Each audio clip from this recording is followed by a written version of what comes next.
And ladies and gentlemen, boys and girls, welcome back to the stage. We really didn't leave. We just got rid of some people, added some people. You know, it's just how we do these things. So we are here now doing the creative writing panel with Gabby and Gilliam.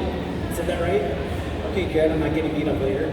And Meg Eden. Is that right? Yes. I say names properly. I am doing my job properly.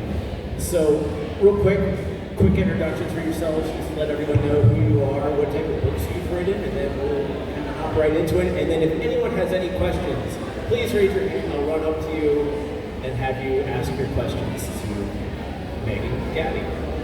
So we'll start with you, I guess. Hi, I'm Gabby, and I am local to this area, so I live right over in North Potomac. And I have written a lot of poetry, but I don't have any poetry books with me here today. So what I do have with me today is my Drumming for the Dead series. There are 2 novellas that are, for the quickest explanation, zombie stories that I wrote for my son. Hi, my name is Meg Eden, or Meg Eden Kuyat, depending on which books you look at. I'm a creative writing instructor. I write poetry, like the collection Drowning in the Floating World, about the 2011 Tohoku earthquake in Japanese mythology. And I also write fiction, upper young adult, speculative, post-high school reality quest about a girl who thinks she's stuck in a text adventure game. And Kidlit, Good Different, about an autistic girl that finds her voice at a con like this. Okay, I just had to make sure it was still But fantastic.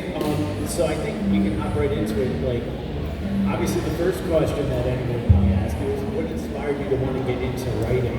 And then obviously for you, Meg, what has inspired you to go from not just writing, but also instructing? So I've been writing for as long as I can remember. A lot of it will never see the light of day, and rightly so, because it's terrible. But like I said, for these books especially, every year I try to do National Novel Writing Month in November. So you write a novel in the month of November, and sometimes I'm coming into the month with nothing. I'm a pantser, so I fly by the seat of my pants 100%. And so every once in a while I will hit up my son, I'll be like, hey, what should I write about this year? And there was a year that he chose zombies, and so that's how Drumming for the Dead came to be. So I've always wanted to tell stories. I used to want to be a mangaka and tell stories through art, and I found that that is quite daunting. Mad props to everyone here that does that sort of thing in the convention hall. I found that words were a way that I could do this anytime, anywhere, and be able to express myself, figure out what I'm thinking, especially as an autistic person that gets overwhelmed and just like, what is this world? Words give me a space to slow down and kind of process what on earth is going on.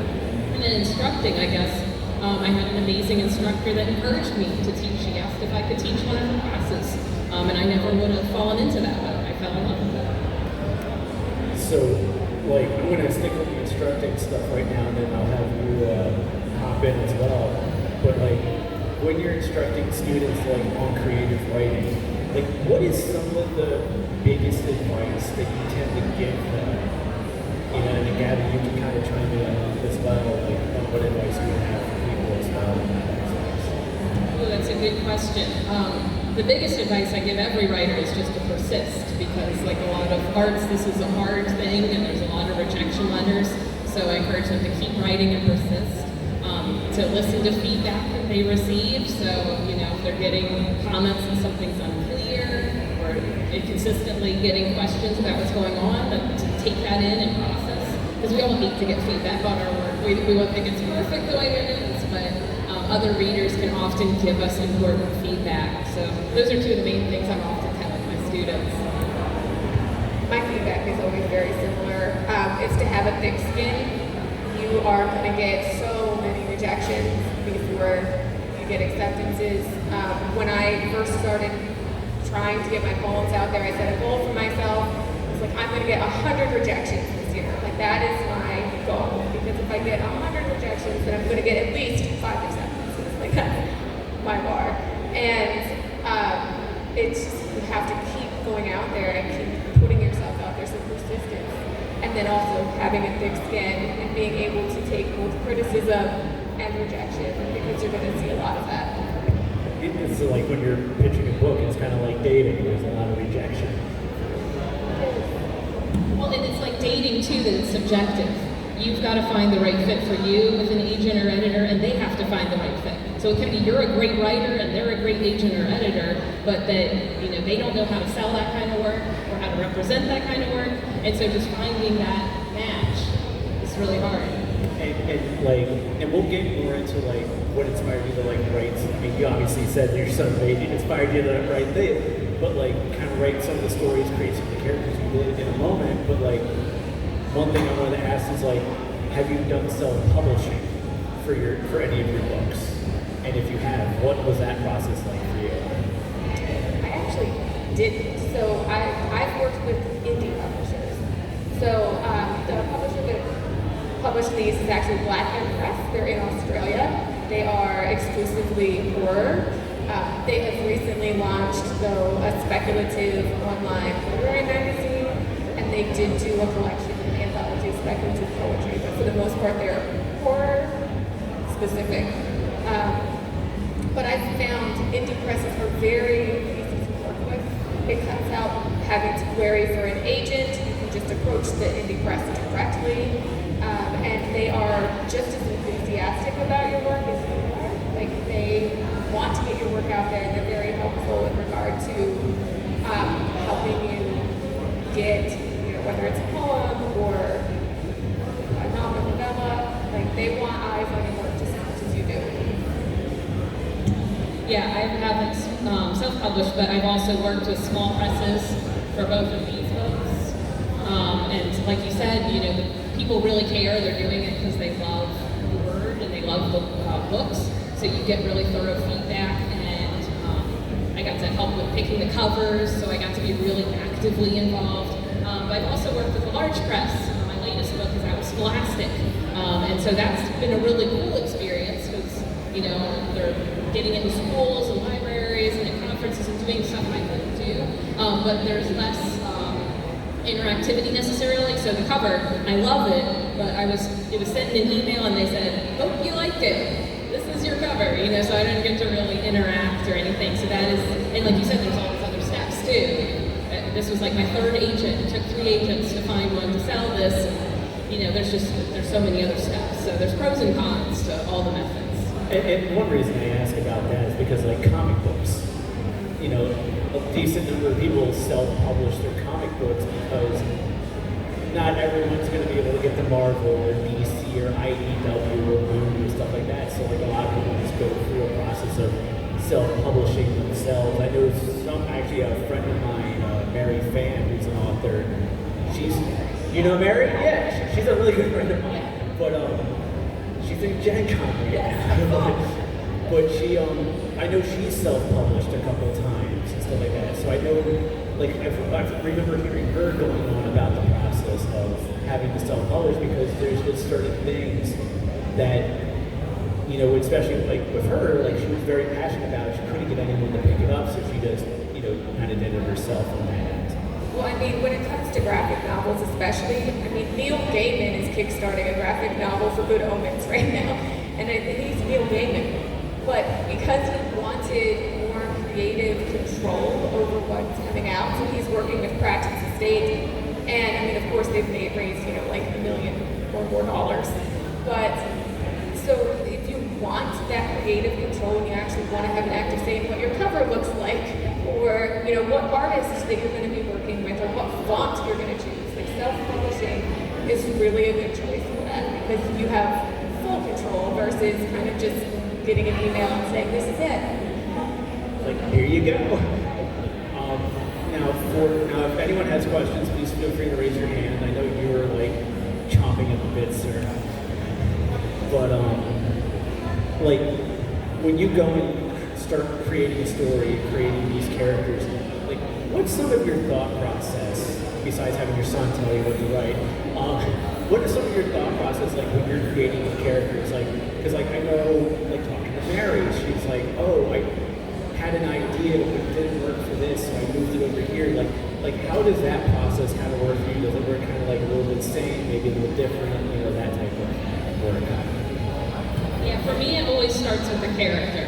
I'm a character-driven person, so I'm thinking about what things am I struggling with right now, what am I learning, and so I have a sense of the character arc right away, and then it's, okay, what's the plot? So I just pitched an idea to my agent like that, where I was like, I know I want it to be time traveling, and she has to learn to be present in the present instead of, going into the past. And she's like, cool, how's the time travel work? What's the external plot? And I'm like, oh, okay, those are like really important things to know, and I don't know them. So that's always hard, is once you have one piece, you can usually solve for X like math, but there's so many possibilities at the beginning. So I can figure out some external space on that internal, but that's really hard for me figuring out the plot.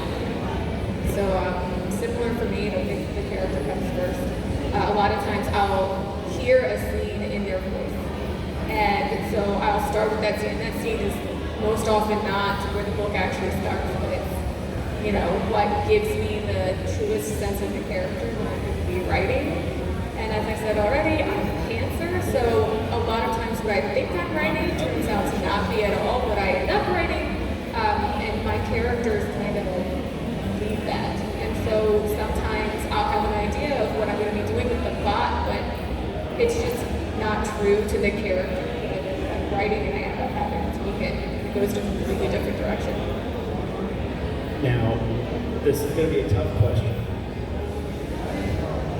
We've been seeing a lot of book banning and stuff like that, and being someone who is a creative writer, you have a book where a character is autistic and stuff like that. Obviously, we're not seeing that here in Maryland, thankfully, but we're seeing it in other places around the country. What type of fears do you have when it comes to that type of stuff as someone who is a creative writer and may touch base on certain topics that other places like Florida or something like that will say, no, that's not okay, we're not going to allow that book to be viewed in our area or something like that. What are your thoughts on stuff like that and how, at the end of the day, you feel like being censored? Well, I think if any of us are threatened, all of us are threatened. Like the freedom of writing books and having access to books, even if, at the moment I'm not necessarily writing about some of the things that are directly getting banned. I feel upset because they are authors writing their stories, and I don't think any of us should have that. So I think it's no matter what, it's a concern that needs to be stopped. We need to, but the question of how we do that, I think, is a really big, complicated question, how we stop this. And to jump off of that, I agree that it's a huge concern, but at the same time, it shouldn't influence the story that you're writing. Like, you shouldn't write a story with the intention of not being banned by anyone, or with the intention of being banned by anyone. Like, your story is your story. And as long as you're true to yourself, I think that that's more important than worrying about whether Florida is going to accept your book in their school libraries, which they don't have anymore. I mean, I ask because it's a current thing. And, when you think of creative writing, think about, like you both said, it's your story. There's many others who are writing these type of stories and they're being censored in places. So it's like it's a genuine concern, for everyone. So it's like I'm not sure if maybe that's something that's ever kind of popped in your mind as a lot of the stuff is kind of started up a little bit. I mean, luckily we kind of live in an area where they're not doing that. But things kind of spread, unfortunately. Sorry for making it a down point, everyone, but it is a legitimate thing, and it's creative writing. It's an important topic. Well, and I think, like you said, it does still impact. I know I'm thinking about those kind of things, especially working with larger press. Thinking what's my editor going to want, what's my agent going to want, who's going to buy this, and when there's things going on in the world, there is is this going to be too inflammatory? Is this going to, somebody going to be scared about this kind of coming up? Or is someone just going to be closed-minded and just take one look at it and go, no, that's not acceptable, which is happening in a lot of places too. They're just taking one look and nope. Right. You have that too. But Gabby, like you said, it's so important that we just write what we need to write. So there might be all those voices and all those fears, but what people are going to resonate with is our real stories. So yeah, it can be scary in these kind of times to do that. But yeah. So, please, does anyone have questions? Yeah, okay. You've been sitting here for like every panel, and now you're asking. Now I shall participate. It's interesting, you both mentioned that you have to work harder at plot. So I was wondering if you get to the beginning of action 1, action 2, and then you get like stuck with action 3, and you just can't move forward. Or are some of the community write the story of those movies? That's an interesting question.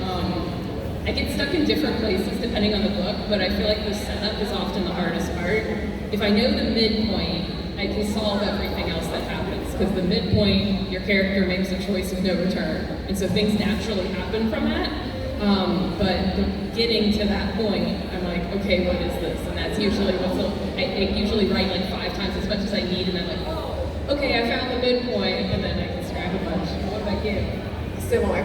I think you get to a point where you're like, okay, well, I've reached the point, I know how it's going to end, but I don't know how I'm going to get them to the point where they get to the point where it gets them to the end.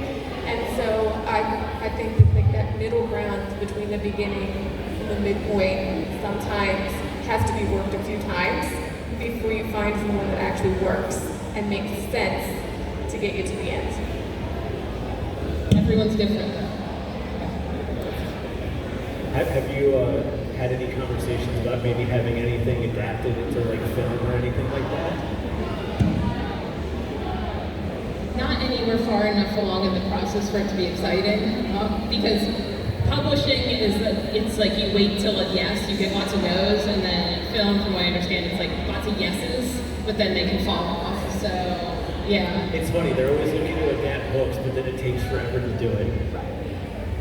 Because it's not a reboot or a remake. There's a hand. Awesome. No, you're good, man. It saves my voice a little bit.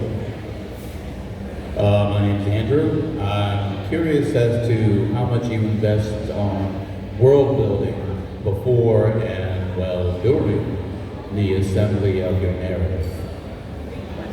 It is a really good question, sure. So with my books, they actually take place in what could be a very near future for us. So in regards to world building, I didn't have, this sounds terrible, but I didn't really have to do that much because it's set in, it's set on Earth.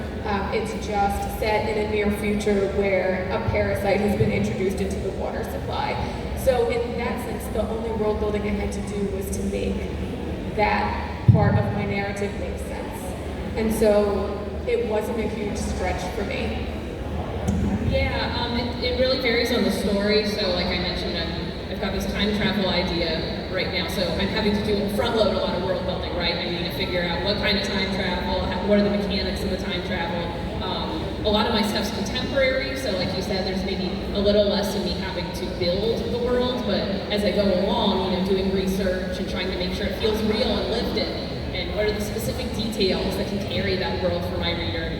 And then, like post-high school reality quests, I had a infrastructure for that world building because it's based on a text adventure game, the structure of text adventure. So I'm like, okay, well, how do those work? What are the mechanics of that? So I can co-opt that to create my world building. So that gave structure, and that was like really nice to be able to work with. So, got about a few minutes left. So, what project? I know. Okay, you gotta wait for yourself to tell you what to do in November. Hey, you just set me up for the bid every time. But what projects do you actually have coming up? What books do you have in the works right now? Oh, you have a question? All right. Hold my question. We're gonna go here instead. Hopefully with feedback.